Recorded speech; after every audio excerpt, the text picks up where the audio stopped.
మహానాడు 20వ తేదీ వేమూరులో నియోజకవర్గ స్థాయిలో మినీ మహానాడు జరపాలని చెప్పి అనుకున్నాం. ఆ రోజు సాయంత్రం వేమూరులో సాయంత్రం పూట ఒక సమావేశం పెట్టేవాళ్ళం. ఒక 1000-1500 మంది మీరందరూ గ్యాదర్ అయ్యేవాళ్ళు. ఒక 2 గంటలు ఉపన్యాసాలు చెప్పుకొని భోజనం చేసుకొని వెళ్ళిపోయేవాళ్ళు. నెల్లూరు మహానాడికి నాతో పాటు ముఖ్యమైన వాళ్ళు ఒక మహావస్థ 25 మంది 30 మంది ఒక 50 మంది వచ్చి ఉండేవాళ్ళు. కానీ ప్రపంచంలో ఉన్న పరిస్థితులు, ప్రధానమంత్రి గారి సూచనలు, ఆయిల్ కన్జంప్షన్ తగ్గించాలి, దుబారా వ్యయం తగ్గించాలి అని చెప్పి వారు ఇచ్చినటువంటి సూచనలు అనుసరించి ఒక క్రమశిక్షణ కలిగినటువంటి నాయకుడిగా మొట్టమొదట మన నాయకుడు చంద్రబాబు నాయుడు గారు ఈ భారీ కార్యక్రమంగా ఉండేటటువంటి మహానాడిని నేను రద్దు చేద్దామని చెప్పి ఆయన నిర్ణయం తీసుకోవడం జరిగింది. సరే, తీసుకున్న తర్వాత మహానాడు అనేది కేంద్ర కార్యాలయం వేదికగా జరపాలి. అక్కడ పోలిట్ బ్యూరో సభ్యులు, రాష్ట్ర కమిటీ అక్కడ పాల్గొంటారు.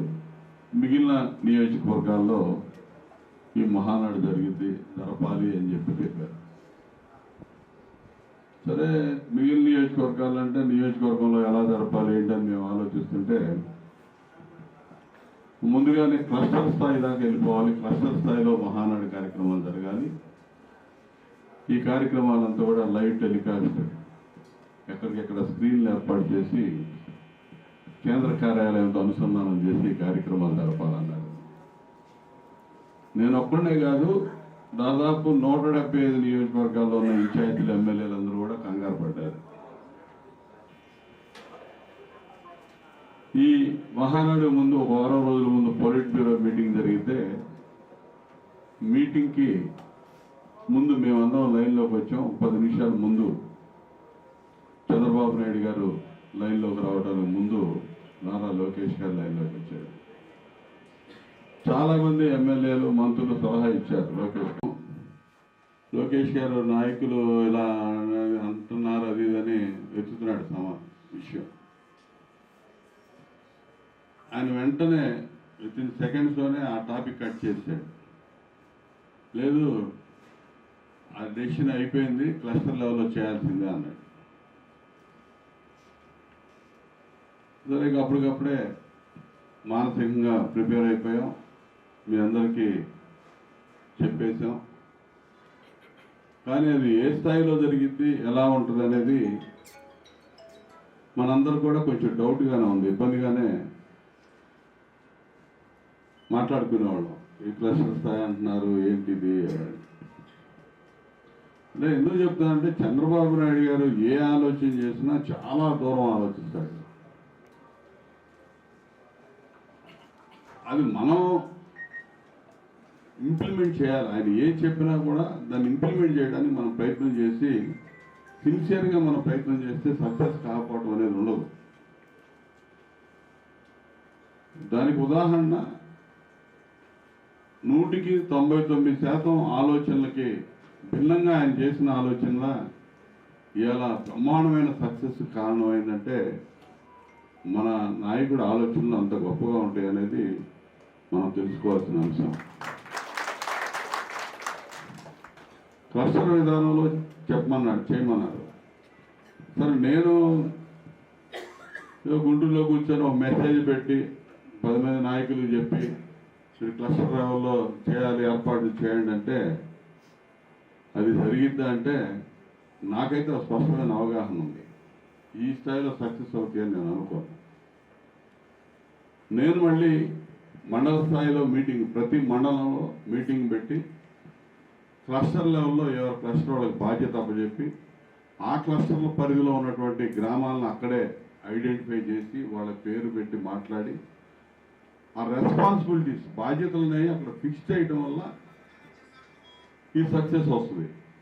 ఒక క్లస్టరు, ఈ క్లస్టర్ ఇన్ఛార్జి నువ్వు, నీ కింద ఈ గ్రామాలు ఉన్నాయి, ఈ యూనిట్లు ఉన్నాయి, ఇన్ని బూతులు ఉన్నాయి, ఇలా చేయాలి అని డైరెక్ట్గా ఆ కొద్ది పరిధిలో ఫిక్స్ చేయడం వల్ల మళ్ళీ వాళ్ళ కింద ఉన్న వాళ్ళకి బాధ్యతలు గుర్తు చేసి పంచి చేస్తే ఇప్పుడు ఏంటంటే ఇక్కడ కనపడుతుంది ఎవరు ఏం చేస్తారు ఏంటనేది. ఏదో సామెత చెప్పినట్టుగా కాకుండా, ఏం సామెత అది, రాజుగారి పిదుపాదం ఏదో చెప్తుంటారు, ఆ టైప్ కాకుండా ఇలా ఎక్కడికక్కడ డివైడ్ చేసి రెస్పాన్సిబిలిటీస్ ఫిక్స్ చేస్తే వచ్చే ఫలితం ఎలా ఉంటుందనే దానికి ఉదాహరణ నేను మీరు గమనించారో లేదో, నేను ఏ కార్యక్రమం తీసుకున్నా మండల స్థాయి మీటింగ్ ఖచ్చితంగా నేను వస్తాను. పూర్వం నియోజకవర్గం మీటింగ్, మొదట్లో నియోజకవర్గ స్థాయిలో మీటింగ్ పెట్టేది 10 మంది చెప్పేసేవాళ్ళం, కానీ ఇప్పుడు అలా చేయట్లా. అవసరం 2 రోజులు, ఒక రోజు 3 మండలాలు, ఒక రోజు 2 మండలాలు, మండల స్థాయి దాకా వెళ్ళేసి మండలంలో మీటింగ్ పెట్టడం అవసరం అని చెప్పి మండల స్థాయిలోకి వెళ్ళి ఆ ప్రోగ్రాం గురించి వివరించి వచ్చినప్పుడు మీరు మీ మీద పడే ఒత్తిడి, మీరు తీసుకునే బాధ్యత వేరు, పైన మీకు మెసేజ్ పాస్ చేస్తే మీరు తీసుకునే బాధ్యత వేరు.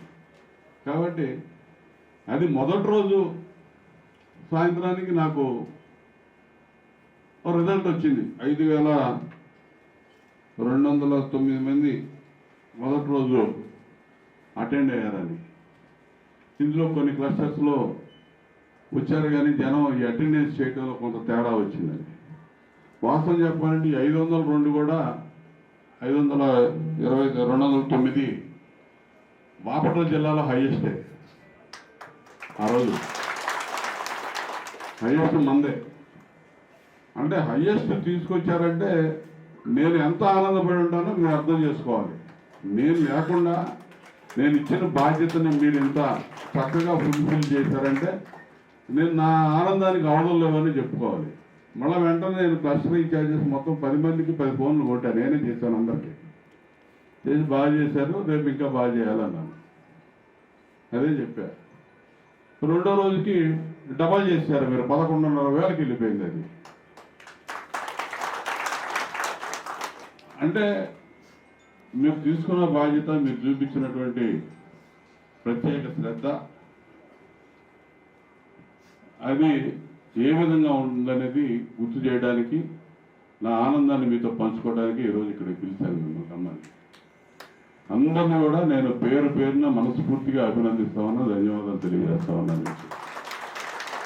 ఈ స్పిరిట్ అనేది ముఖ్యం ప్రతి ఒక్కరికి కూడా, కార్యకర్తకి. ప్రతి అంశంలో ఆ చొరవ ఉంది, ఆ స్వతంత్రత ఉంది, మాట్లాడే స్వతంత్రత ఉంది, మీకు కావాల్సింది అడిగి చేపించుకునే స్వతంత్రత మీకు ఉంది. మరి మనకేం తక్కువ అనేది ఆలోచిస్తే కూడా నేనేం తక్కువ ఉందని నేను అనుకోవట్లా. ఈ 2 సంవత్సరాల కాలంలో మిగిలిన సంగతి నాకు తెలియదు, కానీ మన నియోజకవర్గంలో మాత్రం ఉన్నంతలో, జరిగేంతలో పనులు కానీ అన్ని అంశాలు కూడా సాధ్యమైనంత వరకు ఎక్కువగానే బాగానే జరుగుతున్నాయని నేను భావిస్తూ ఉన్నా. వ్యక్తిగత పనులు కానీ, గ్రామాల్లో అభివృద్ధి కార్యక్రమాలు కానీ, రాష్ట్ర స్థాయిలో ప్రభుత్వం ఇచ్చేటటువంటి సంక్షేమ కార్యక్రమాలు, అవి రొటీన్గా జరిగే కార్యక్రమాలు. అభివృద్ధి కార్యక్రమాల విషయానికి వస్తే దాదాపు 2 సంవత్సరాల కాలంలో కుంటుపడిపోయిన అభివృద్ధి అంతా కూడా మళ్ళీ లైన్లో తీసుకొచ్చి పట్టాలు ఎక్కించాం. దాదాపు రోడ్లు, ప్రధానంగా రోడ్ల వ్యవస్థ చాలా అధ్వానమైన పరిస్థితిలో ఉన్నది, అంతా కూడా చాలా వరకు గాడిలో పడింది. ఇంకా ముఖ్యమంత్రి గారు మన నియోజకవర్గంకి వచ్చినప్పుడు ఇచ్చినటువంటి హామీలన్నీ కూడా వాటిని మనం అమలు చేసుకోవడానికి దాని మీద నేను ఎక్సర్సైజ్ చేస్తూ ఉన్నాను. అవన్నీ ఫుల్ఫిల్ అయితే మన దాదాపు అన్ని కార్యక్రమాలు నెరవేరినట్టే. అన్ని రోడ్లు కానీ, కాలువలు కానీ అన్నిటికి సంబంధించిన నిధులు వారి దగ్గర నుంచి మాట్లాడి హామీ పొందాను. అవన్నీ ప్రాసెస్ అయ్యేలోపు టైం పట్టింది. అవి అయితే చాలా వరకు అభివృద్ధి కార్యక్రమాలన్నీ కూడా పట్టాలెక్కినట్టే. ఈ సంక్షేమ కార్యక్రమాలు ప్రత్యేకంగా చెప్పేదేమో లేదు, అందరికి రాష్ట్ర వ్యాప్తంగా ఎలా వస్తున్నాయో అవన్నీ మనందరికీ అందుతూ ఉన్నాయి. లేకపోతే వ్యక్తిగత అంశాలంటే మీరందరూ ఎవరికి ఏది అవసరమైనా వచ్చి అడిగే స్వతంత్రం ఉంది, జరుగుతూ ఉన్నాయి. సీఎంఆర్ఎఫ్ కానీ, ఇతరత్ర కార్యక్రమాలు కానీ అన్నీ కూడా ఎక్కడ కూడా పారదర్శకంగా, ఏ ఇబ్బంది లేకుండా, ఎక్కడ మిగతా కొన్ని చోట్ల ఉన్నట్టుగా ఇబ్బందులు అవన్నీ నేను కొన్ని మాట్లాడకూడదు, కానీ ఏ ఇబ్బంది చేస్తాను. మీరందరూ సహకరించండి. ఉమ్మడిగా ప్రతి మండలం, ప్రతి పంచాయతీ, ప్రతి ఎంపీటీసీ గెలిపే ధ్యేయంగా మనం పనిచేసుకోవాల్సిన అవసరం ఉందనేది ఈ సందర్భంగా గుర్తుపెట్టుకోవాలి. ఈరోజు మనం ఒక మాట చెప్తే, ఒక బాధ్యత ఇస్తే, మీరు ఎంత సక్సెస్ఫుల్గా ఈ కార్యక్రమాన్ని విజయవంతం చేశారో అదే విధానంలో అన్ని కూడా మన నియోజకవర్గంలో ప్రతి కార్యక్రమం కూడా ఇదే విధంగా జరపాలి, జరగాలి, మీరందరూ కూడా సహకరిస్తారనేది నాకు పూర్తి ఒక నమ్మకం వచ్చింది. ఈ కార్యక్రమం ఇంత విజయవంతం చేసినాక మీ మీద రెట్టింపు నమ్మకం నాకు పెరిగింది. గతంలో నమ్మకం ఉంది, చాలా నమ్మకం ఉంది.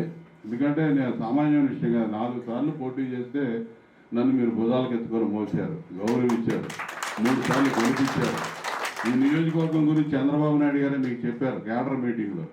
అంత తేలికైన నియోజకవర్గం కాదు వేమూరు నియోజకవర్గం, నల్లేరు మీద బండిలాగా పోయే నియోజకవర్గం కాదు. కొన్ని నియోజకవర్గాలు ఉంటాయి, అక్కడ ఉన్నటువంటి క్యాస్ట్ ఈక్వేషన్స్ రకరకాల దీనిలో అది ఆటోమేటిక్గా ఒక పార్టీకి అనుకూలమో వ్యతిరేకమో రెండే ఉంటాయి. ఈ నియోజకవర్గం అటువంటిది కాదు, చాలా టఫెస్ట్ కాన్స్టిట్యున్సీ ఒక విధంగా చెప్పాలంటే వేమూరు నియోజకవర్గం. అవన్నీ మీకు వివరంగా చెప్పాడు, గుర్తుందా? క్యాడర్ మీటింగ్కి ఎంతమంది వచ్చారు? చంద్రబాబు నాయుడు గారి క్యాడర్. ఆయన కులాల దగ్గర నుంచి ఏ కులం ఏ పర్సంటేజ్ ఉంది, ఇక్కడ ఏ కులంలో ఎంత పర్సంటేజ్ ఆఫ్ ఓటింగ్ తెలుగుదేశంకి అనుకూలంగా ఉంది. ఇప్పుడు గత 7-8 ఎన్నికల నుంచి మీరు తెలుగుదేశం పార్టీ ఆవిర్భావం నుంచి జరిగిన ఎన్నికల్లో కూడా ఏ విధమైన గ్యాప్ ఈక్వేషన్ ఏ విధంగా మెయింటైన్ అవుతా వచ్చింది, ఏ విధంగా గెలిచినప్పుడు ఎలా గెలుస్తూ ఉన్నాం, ఓడిపోయినప్పుడు ఎలా ఓడిపోతా ఉన్నాం, దీనికి కారణం ఏంటి, అన్ని విశ్లేషణ చేసుకుంటే వేమూరు నియోజకవర్గం అనేది నల్లేరు మీద బండి నడకలాగా అంత తేలిగ్గా పోయే నియోజకవర్గం కాదు. అయినా కూడా మరి మీరు 4 సార్లు నా కోసం ఇంత శ్రమించి ఇంత కష్టపడి మరి పార్టీ ఇచ్చినటువంటి అవకాశాన్ని నాకు అవకాశం ఇస్తే మీరందరూ కూడా మీ అవకాశంగా తీసుకొని ఏ విధంగా చేశారో నాకు తెలుసు. కాబట్టి ఇది ప్రతిదానిలో ఉండాలి. నేను అనేది రేపు ఏ ఎన్నికలు వచ్చినా ఇదే ఉత్సాహం చూపించుకోవాలి, కింద స్థాయి దాకా వెళ్ళాలి.